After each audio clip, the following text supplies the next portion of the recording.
Guys, if you like the Snyderverse, it's okay to like this movie. There, I said it. You can like both.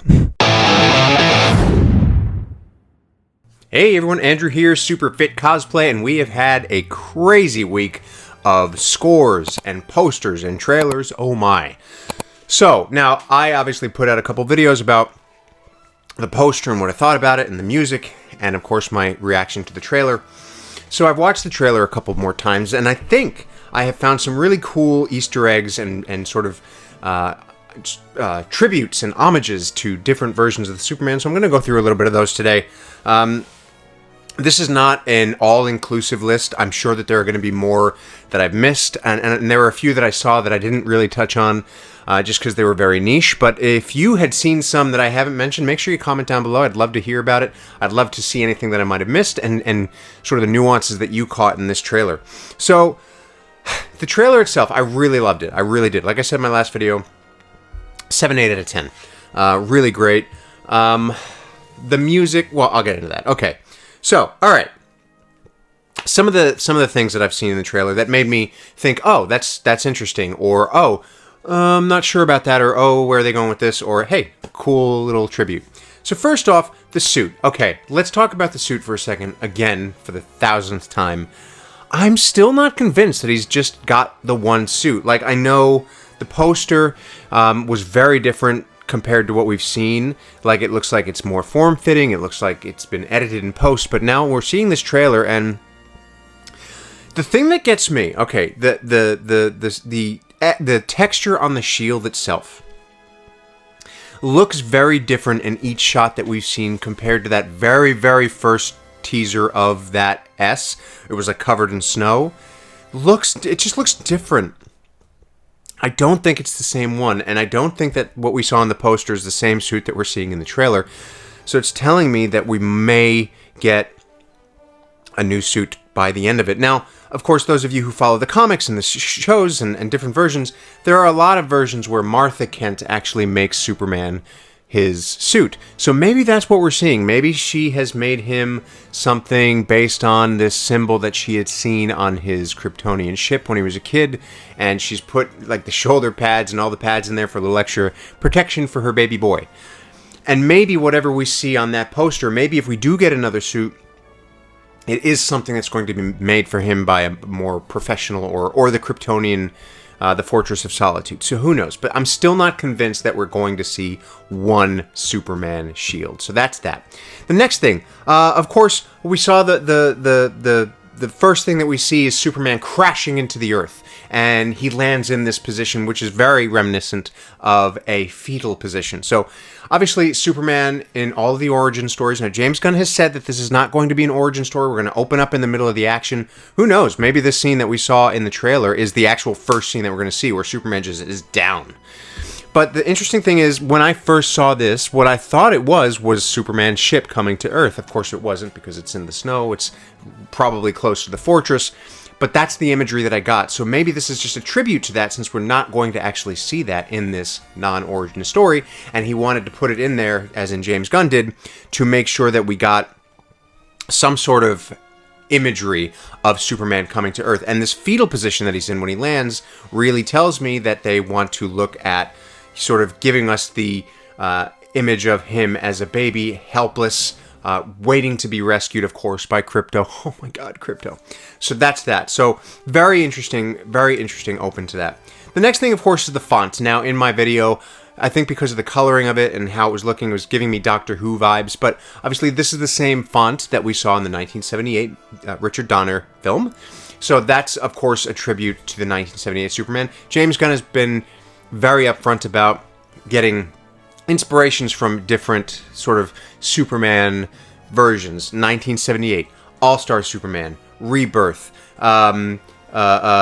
Superman Peace on Earth. There's Kingdom Come, obviously, Mark Waid and Alex Ross. So there are a lot of different things in there. So this, of course, being a direct font tribute to the 1978 Richard Donner Superman film. Reason that I said John, of course we have the score, the John Williams motif. So, okay, I'm in two minds about this, and this is what I was saying about before. I want David Cornsweet to get his own Superman theme. Yes, of course. But the thing is about the John Williams score is that it is iconic. It's Americana. It is based on, like, that. And that was, like, such a classic score. And look, don't get me wrong, the Hans Zimmer score is great. But when I think of Superman, I think that. And when you look at a character like James Bond, right? Like, there has been so many iterations of James Bond in the last 50 years. And longer, really.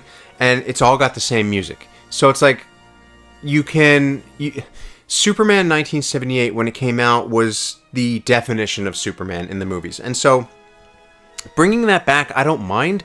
I don't think it's unoriginal. I think there are a lot of people that have, and it's interesting, it's probably about 70-30 right now in my comments and some of my other videos, that people, 70% love the music, 30% of people are like, not really here for it. And that's fair, but to say it's not original just because they use that, I don't think is really fair. I think, you know, it is definitely a different spin on it. It is inspired by John Williams, but that doesn't mean that they're not going to have originality to this film. I just think we live in a time where nostalgia is king, right? Like, I'm 40 years old, and one of my favorite things that I have is my Nintendo 64.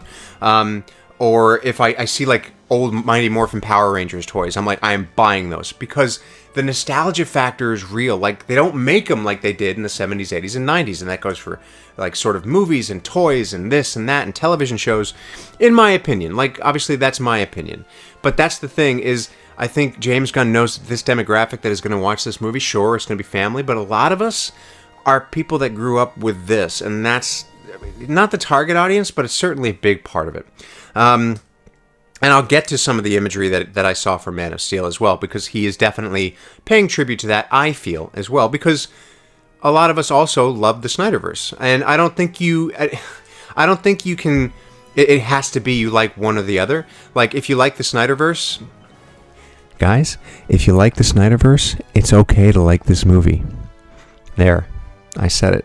You can like both. It's fine. So that's that.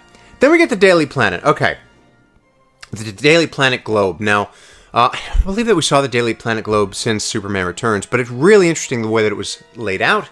So it's obviously on the top of the building. It's very Art Deco, very Metropolis.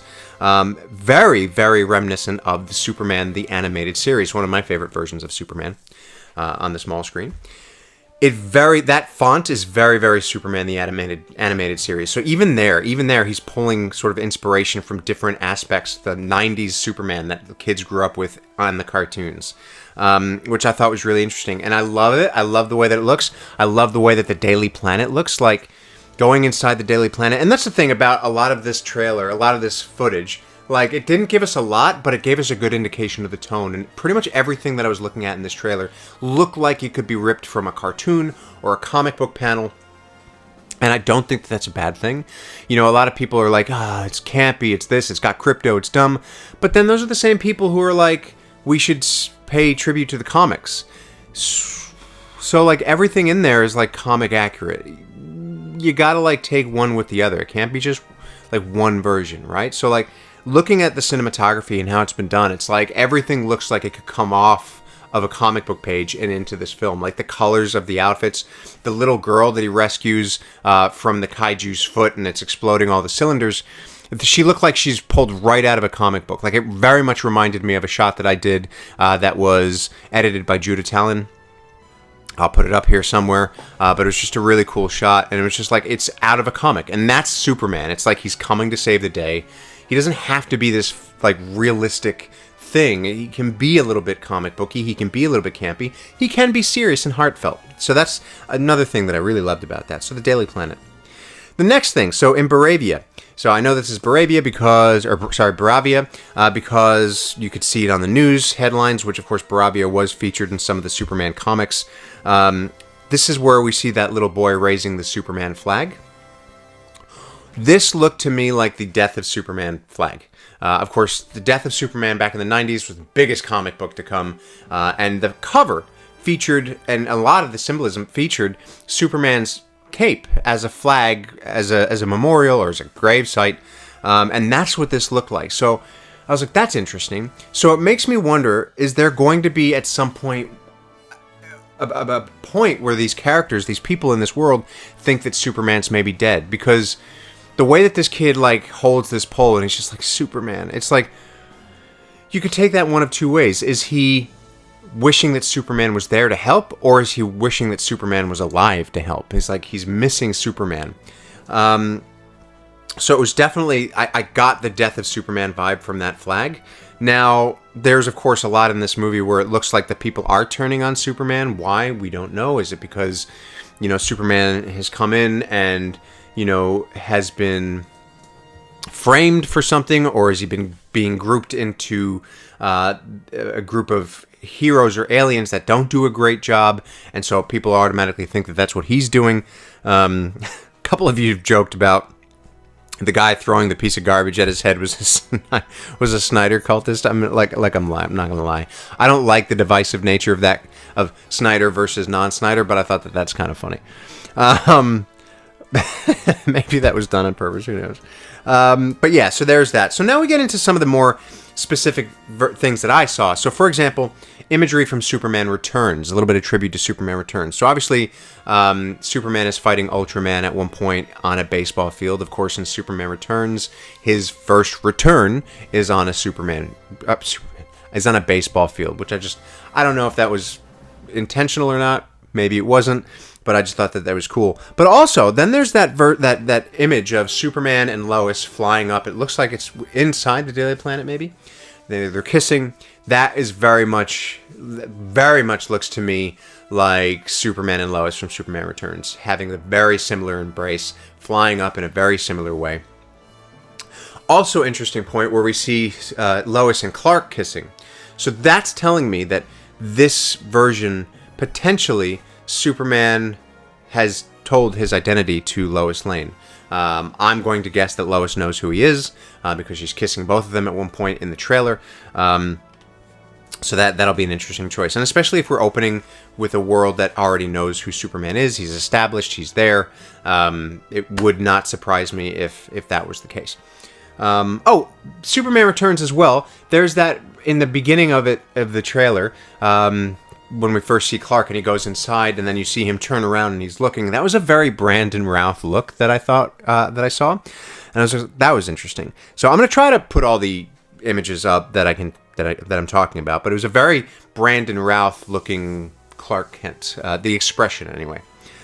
And then there was, of course, toward the end of the trailer itself, this is my Man of Steel reference. He was, from the kaiju, he was flying up out of the flames and up into the sky. That gave me a real big Man of Steel kind of Henry Cavill flying toward the sun vibe, which I thought was really cool. I think everything in this trailer looks cinematically, whoa, really cool. I think there are points in some of it where it looks like a CW show, but I don't think that that's a bad thing, because like Superman and Lois was actually epic. So, but I think that that's also more to do with the fact that they're making the conscious choice to make a lot of these scenes look like they have been lifted right out of the comic book, and they really, really have. Like, they just look great. I mean, I don't have a lot of nitpicks about it. Like, I'm concerned. I'm not concerned. I'm just curious as to what's going to happen with the suit. I'm curious as to how the relationships of these people went down. The only thing that I had a bit of a chuckle at was Nathan Fillion as Guy Gardner, and he does the thing with the ring. Like, it's a cool shot. But as soon as I saw it, I was like, that looks like something. It's reminding me of something. And all of a sudden, I was like, Addams Family Values, Fester Addams, when he's got that dumb wig on his head. And then, funnily enough, Minty Comedic Arts put up a meme with just that. And I was like, dude, I thought I was the only one who saw it. I'm sorry. I can't get behind Nathan Fillion in this wig. I just can't. I just really can't. It's crazy. But his look was intense. So the Hawk Girl flying was real cool. Like, that was great. It looked fantastic. Everything, I think, looks fantastic. So that's all I have to say about this one, really. The Superman movie directed by James Gunn, starring David Corn Sweat. So let me know what you thought. What were your favorite parts of the trailer? I'd love to know. Comment down below. If you like this video, please like, comment, subscribe, hit that notifications bell, ding ding, Follow me at Superfit Cosplay. Please do consider becoming a member. It will really help me keep the channel going, and that's what I want to do, to bring all of this to all of you. So again, with Superman, I will bring to you everything that I get as I get it. The next week or so might be a little bit slower just because it is the holidays. They are the holidays. It are the holidays? That's false. It's the holidays coming up, so things start to slow down a little bit, but hopefully we can press forward really strong in the new year. But look, that's all I have to say about that. Thank you so much for watching, and I will catch you next time.